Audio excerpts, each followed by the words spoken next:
বন্ধুরা আজকে আমি মাছ ছাড়াই ফিশ ফিঙ্গার রেসিপি বানিয়েছি। কথাটা শুনে আশ্চর্য বলে মনে হচ্ছে না যে মাছ ছাড়া আবার কি ফিশ ফিঙ্গার বানানো যায়? সত্যি বলছি, সামান্য জিরে আর মটরশুঁটি দিয়ে কিন্তু আমি এখানে ফিশ ফিঙ্গার রেসিপিটা বানিয়েছি।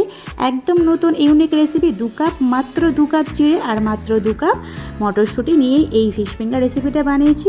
তো স্কিপ করে দেখলে কিন্তু বন্ধুরা মিস করবেন এই কেমনভাবে এই ফিশ ফিঙ্গার রেসিপিটা বানিয়েছি। আর ভিডিওটা শুরু করার আগে ছোট্ট একটা লাইক দিয়ে শুরু করবেন।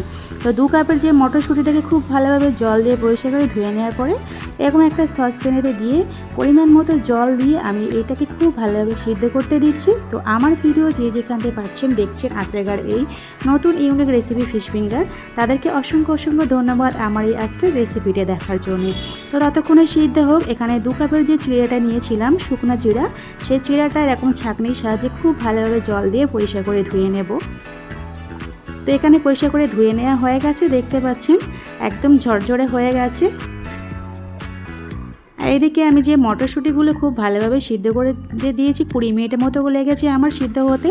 তো এখানে যে এক্সট্রা জল ছিল সেই জলটা ছড়িয়ে, তো বন্ধুরা এই মুহূর্তে কিন্তু একটু স্কিপ হয়ে গেছে বন্ধুরা, যে মটরশুঁটিটাকে খুব ভালোভাবে হাত দিয়ে ভর্তা করে নিয়েছি, তারপরে চিড়েটা দিয়ে দিয়েছি, তারপরে দুটো মিক্সড করে ভর্তাটা করে নেওয়ার পরে 4টে পেঁয়াজ কুচিয়ে রেখেছিলাম, সেই পেঁয়াজ কুচিটা এখানে দিয়ে দিলাম, স্বাদ মতো লবণ, আর এখানে কাঁচা লঙ্কা 4টে দিয়ে দিয়েছি কুচিয়ে, আর এখানে হাফ টিস্পুনের মতো হলুদ গুঁড়া, 1 চামচ লঙ্কা গুঁড়া, আর হাফ টিস্পুন করে জিরা ধনিয়া গোলমরিচ গুঁড়া দিয়ে দিলাম। আপনারা ঝালটা কম বেশি বাড়িয়ে কমিয়ে নেবেন। এখানে একটু মিট মশলা অ্যাড করছি 2 চামচের মতো, আর এখানে একটা ডিম আমি এখানে একটা ভেঙে দিয়ে দেব। তো আমার চ্যানেলে যারা আমার চ্যানেলে যারা নতুন, তোমাদের যদি আজকের রেসিপিটা যদি ভালো লেগে থাকে তাহলে প্লিজ সাবস্ক্রাইব করে পাশে থেকে যেতে পারেন। আর আমি সময় মতো ঠিক ব্যাক দিয়ে দেব। তো এখানে খুব ভালোভাবে মিক্সড করে নিচ্ছি হাত দিয়ে। তো মিক্সড করা হয়ে গেছে।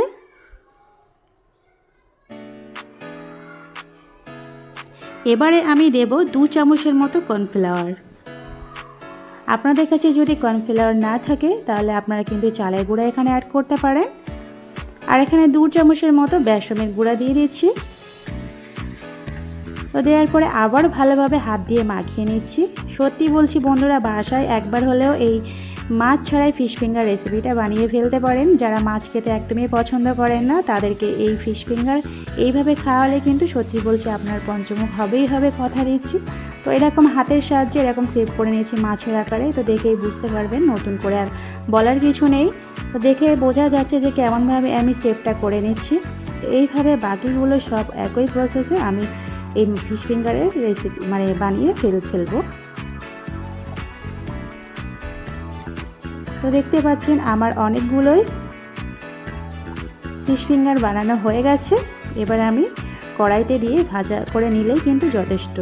এই বিকেলবেলায় কিন্তু এই রেসিপিটা কিন্তু খুবই চায়ের সঙ্গে কিন্তু জমে যাবে। আপনার বাসায় যদি হঠাৎ করে যদি কুটুম আসে তাহলে কিন্তু আপনি কিন্তু এই রেসিপিটা বানিয়ে দিতে পারেন। আর আপনার এই রেসিপিটা খেয়ে কিন্তু আপনার পঞ্চমুখ হবে, কথা দিচ্ছি। তো এখানে আমি রিফাইন তেল দিয়ে দিয়েছি গরম হতে। তো এইদিকে আমার তেল গরম হয়ে গেছে। এবার আমি এক এক করে দিয়ে ভেজে নেব। তো আমার আজকের এই ফিশ ফিঙ্গার রেসিপি চিড়ে আর মটরশুঁটি দিয়ে রেসিপিটা কেমন লাগলো, ফিশ ফিঙ্গার রেসিপিটা কমেন্টে কিন্তু জানাতে ভুলবেন না বন্ধুরা। আর তোমাদের যদি ভালো লেগে থাকে তাহলে বন্ধুদের কাছে শেয়ার করতে ভুলবেন না, আর লাইক করবেন। বরাবরের মতোই বলছি, কিন্তু তোমরা কমেন্ট করছো বেশি, লাইক করছে কম। তো দেখতে পাচ্ছেন আমার ফাইনালি এই লুকটা এসেছে ফিশ ফিঙ্গার রেসিপির।